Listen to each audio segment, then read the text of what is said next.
From zero to hero, the resurgence of the Edmonton Oilers has been like none other we have ever seen. 14 straight wins, franchise record, and not only that, the longest record by a Canadian team. Now, Joe, I know you're super excited to talk about your Edmonton Oilers, especially all the videos we did at the beginning of when we first started our podcast, right? Yeah. It's been nothing but negativity, but now we got Definitely. some good things to talk about. So, what are you seeing so far? I feel like I'm dreaming. Pinch me. I know. 14 in a row. It's like it's kind of hard to imagine that it's 14 in a row because I mean, yeah, it's unprecedented, especially the way they started the year. I mean, I went back, I watched. We did a video after they lost to the Sharks back in early November to drop the 2-9-1, and like I was pressing the panic button. I didn't know what was going on with that team. I guess the coaching changes did make a big difference because they're 23, 24-6 now under Knobloch. They're a completely different team. Like you said, 14 in a row. They're also 22-3 in their last 25 games, going back to like November. It's just remarkable. Weren't they like 1-11 at one point or something like ridiculous like that? They were 2-9, 2-9, okay, and then 5-12 at one point. Yeah, I mean, they also, they added Corey Perry, but we'll get to that as well. Yeah. But first, how about you, Dom? What have you seen? You're liking what you're seeing? I know you're not a huge fan of the Oilers, but I'm sure you could appreciate. Well, you're more of a shit talker, but go ahead. Yeah, I'm sure you could appreciate what they're doing. You could shit talk when your team is as a contender every year. That's the thing. Well, the Oilers have been a contender the last 3-4 years. Not like the Bruins. Not like the Bruins. Well, they have the same amount of cups as the Bruins in that time. Listen, I'm not getting into that one because last year's exit was really bad. It was. Well, you know who the Oilers are reminding me of right now? The Avalanche. When the Avalanche, they were shit for a while.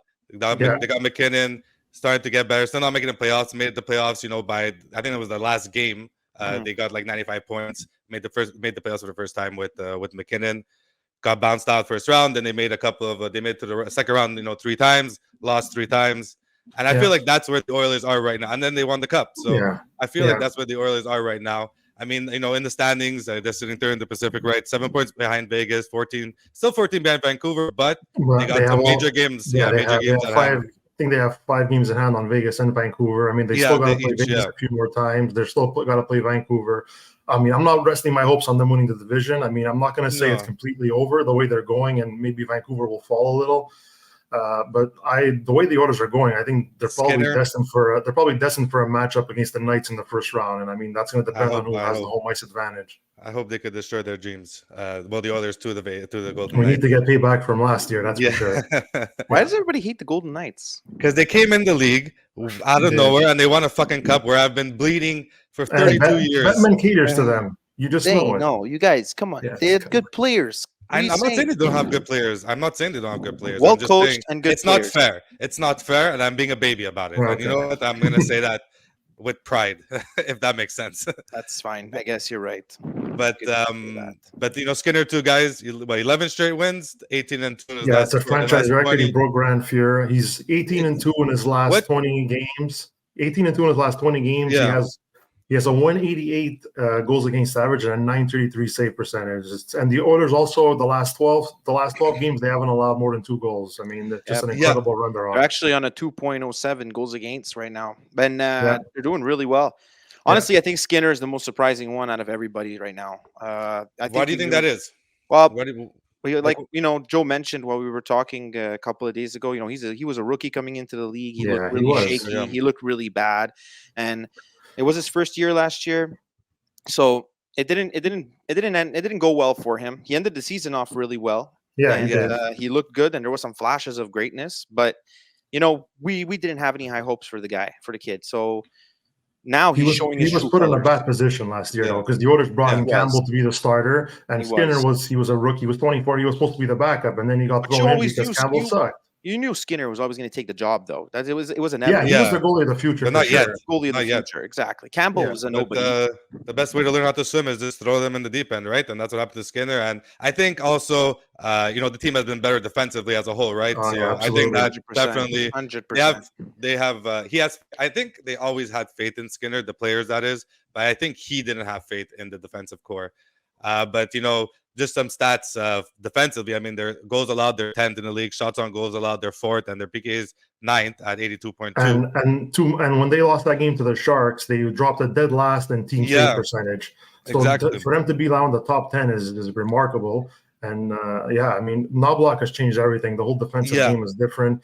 And this is how you win now, because you can't win in the playoffs scoring 5-6 goals a game because it's not sustainable. But you can win games playing good defensive hockey. Winning 2-3-1 games. That's how that's what they're doing right now. This that's is how you say it. Yeah, exactly. Like this is probably I know it's only 14 games. Like, is this sustainable? I mean, wait. You can't say it's only 14 games. John. Well, no, okay, no. I meant not only 14 games that they want. I meant like they've been playing well for 14 games. You know, I mean, there's still a long way to go. Sustainable. Right? I mean, they're going to hit a bit of a rut eventually, especially. But the schedule's going to get a lot harder in February and March. They're going to play a lot more games because they don't really have any injuries. They play the second least games in the entire league. They're completely healthy, so exactly. Something might happen. Yeah, I think it's a snowball effect. They got one going. They changed the coach. They got one going. Another one. They started realizing that hey, we're better than this. They're professional athletes, so they're going to wake up one day and they're just going to be like, fuck it, got to kick myself in the ass. Let's go. Because it's not just throughout the years it's always been McDavid, Draisaitl, right? And you can't. But that hasn't been the case now. That's what I'm saying. That's what I'm getting at. Like, this is not like, I think the only sport I could think of that you can win with two players is basketball. Like, you could have two superstars and win a championship, but like only hockey, 5 on the floor. Yeah, exactly. And they could play more often. Hockey, you're not playing.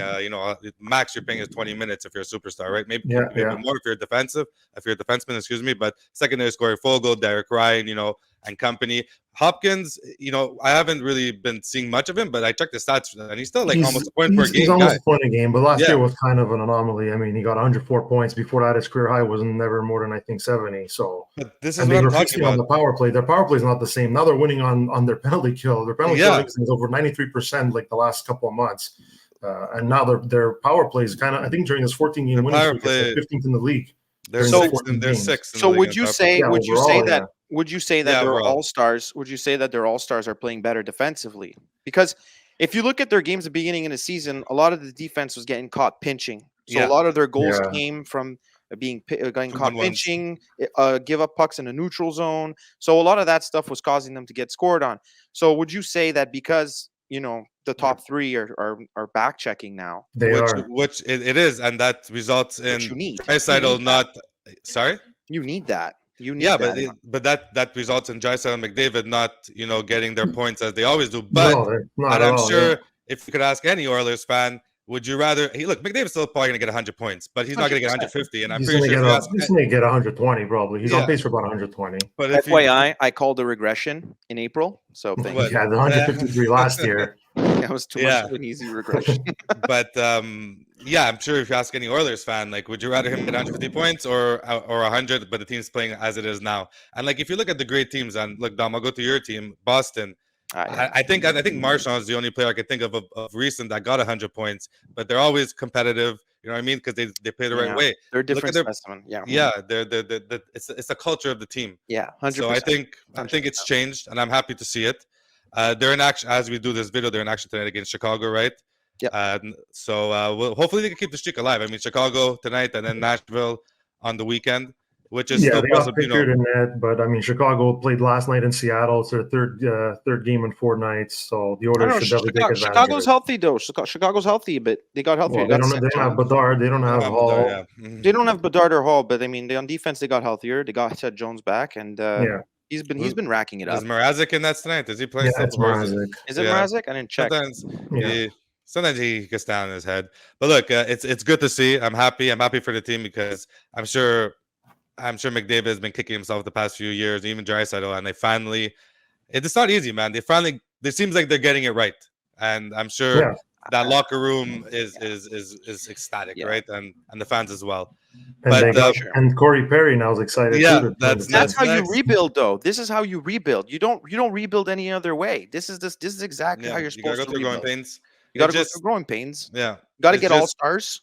Might have taken a little bit longer than people expected, maybe a year extra. I mean, but like they still made the playoffs those other years. We're talking like they played like shit, but it's just like you could see the team like how they're playing, how much better it is. I watched the games, Joe. Obviously I watch the games. Yeah, with you and we text, so like I see it, and it's good. It's good. I'm sure it's a load off McDavid and Draisaitl's back that they don't have to do everything all the time. Like last against Columbus, McDavid did score and Draisaitl got assist, but it was Evander Kane, it was Fogle. You know what I mean? So it's not just them anymore. So I'm sure. I don't know. I don't really see it as they were doing everything all the time. I mean, defensively they sucked. So I think they were just scoring. Yeah, but McDavid and Draisaitl as a whole, I think it was kind of like an Austin Matthews situation, and it was like they weren't playing defensively well. So I mean, now I think like McDavid. McDavid. A little bit better. Right. Yes, you're right. I see him like going into the dirty areas, man. Like he's hitting. He's Draisaitl was more the guy who was like He was. He has a tendency to like loaf around sometimes. Yeah, he's so like it's the way he skates. He looks kind of lazy, but then when he wants to turn it on, he's unstoppable. Yeah, he's like nonchalantly like skating about, gliding. I think this could be like, look, there's a resurgence after Christmas of NHL teams that just become really hot, and when they become hot after Christmas, they're dangerous. Look at the St. Louis Blues in 2017. I was just gonna say that. They suck balls for the whole season, and then after January, they started rolling a snowball, and it just got bigger and bigger and bigger. Beat Boston in the finals, obviously. Those are good times. Yeah. But okay, well, we'll go. So next on our list, what thing we're talking about is Corey Perry. I mean, 1 year deal, $775K, and $325K in signing bonuses. And out of that signing bonuses, if he just plays 10 games, he gets $225. So I mean, obviously he's gonna play 10 games. So what do you think, Joe? I'll go back to you. What do you think he's gonna bring to the Edmonton Oilers? I like it. I don't see much downside in it. I mean, they didn't give up any assets for it. They were trying to trade for him. They were talking. There was trade talks before. Yeah, he did. He's been trying to get him for a few years. Apparently, Holland said. I'm not for free. Corey Perry chose to go to Edmonton. He had other suitors. I heard that Florida was interested. I think Toronto was also kicking tires on him. So he chose to go to Edmonton.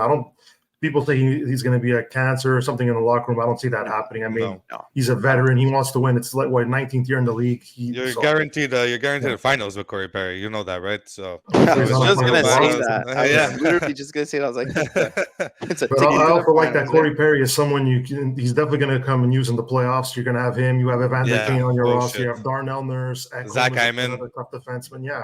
So these are the players you need to win in the playoffs. And Corey Perry's won a cup. He's been there. He's lost a few Stanley Cup finals as well. So he's perfect. Montreal, Tampa Bay. Who else did he lose? Anaheim? Dallas. Dallas. Dallas. But like even before, before he took a leave of absence, he had like 9 points in 16 games. I mean, he was still like half a point. It wasn't doing bad. But like exactly. I mean, he's probably the slowest skater in the NHL, but he makes up for it with he'll be playing third, fourth line. Maybe once in a while they get a shift with McDavid or Draisaitl, but I don't think he'll be skating on a line permanently with Connor McDavid. No, but that's what I was going to ask you. Like, where do you? Because I looked at the the lines for the Edmonton Oilers. I was trying to see where he would slot in. I don't see them taking out Ryan. Ryan, I think, plays third line right wing because he's a right wing, right? Unless he plays on his off wing. Yeah. But the fourth line, it's Connor Brown, and Connor Brown's been playing shit, right? So. He's the only one that's do you think he's going to be He's got to be the most unluckiest guy in the league because he's been actually playing very well for the better part of a month. I know, I see it. He just can't bury. He has no finish. He has no confidence. So maybe once he scores one, they'll come in bunches. But they're probably gonna send down like Adam Ernie, or maybe Sam Gagner. They'll be in and out of the lineup. But in terms of the lines, the Oilers are always kind of like rotating in game. Like sometimes McDavid and Draisaitl play together, or they'll put McDavid like on the fourth line for a shift here or there. Yeah. So I mean, Corey Perry I think is going to play with everyone eventually, but permanently he'll be definitely in the bottom six. I was even thinking maybe Janmark. Janmark plays left wing on the third line, but unless I said he plays his off wing. I don't find him playing that I don't know. I think Corey Perry better. Corey Perry's just that depth guy they went and get just for the playoffs. That's the guy that you need for the playoffs. You need that veteran. Is he playing tonight? Is he playing tonight, guys? Do you know? Saturday's his first game. He's going to play Saturday? I think that's a great move, what they did with Corey Perry. It's a smart move. And it just only benefits the team. I mean, like you said, he buries, he finishes, and he's a big body in front of the net when you need to be. When you need someone on the ice to scare somebody, he put him on. He's a grinder. He could keep up with the second and first line of other teams, like their top players, and bully them around a bit. He's smart on the ice. Not he knows how to position himself not to get caught. Exactly. Yeah. So it can only help them. I agree with that. I think it was a great move, and it was a great buy for them. And I think it's going to only help them in the playoffs, and it's going to benefit them. Yeah, I think that's the only time you could reevaluate this move is in the playoffs. See if Edmonton is dangerous. Edmonton is dangerous now, and I think you can say that they are. I still think I still think they need their defenseman. I think they should get in their depth defenseman at the trade deadline. I still think there's rumblings that they are looking for one. Yeah, but other than that, they're I mean, do they really need A1?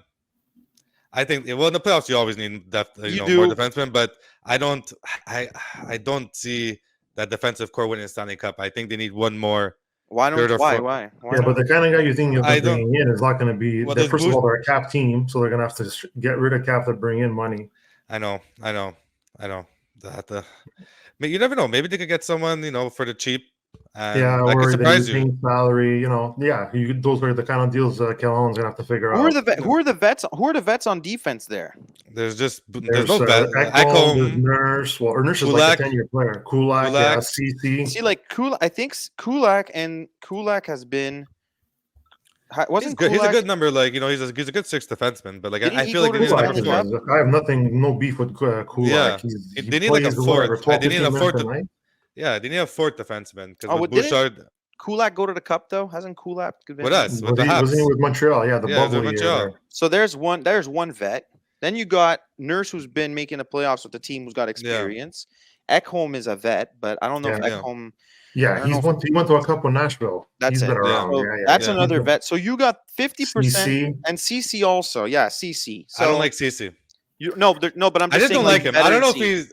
Yeah, but veteran, that's been to the playoffs and knows how the playoff works. Yeah. I'm not saying they don't. I just don't think they're good enough. Is what I'm saying. I don't think I think they need one the way more. They've been playing now. I mean, it's kind of hard to argue that. I know. You look at Boston's defensive lineup. You don't even know the bottom four who they are. I don't know. Charlie McAvoy. Well, there's Charlie, Max, Lindholm, and Carlo. That's all. Yeah, Carlo.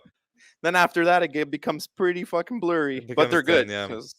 But they make it work. I think Edmonton's fine. I think it's a matter of just meshing everything together. The missing piece, which they have been, I guess. Yeah. I hope I'm wrong. I hope. Obviously, I want a Canadian team to win. So, in my opinion, I think they're perfectly fine. If Skinner stays on the top of his head, that's what you need to win Stanley Cup. You need a hot goalie.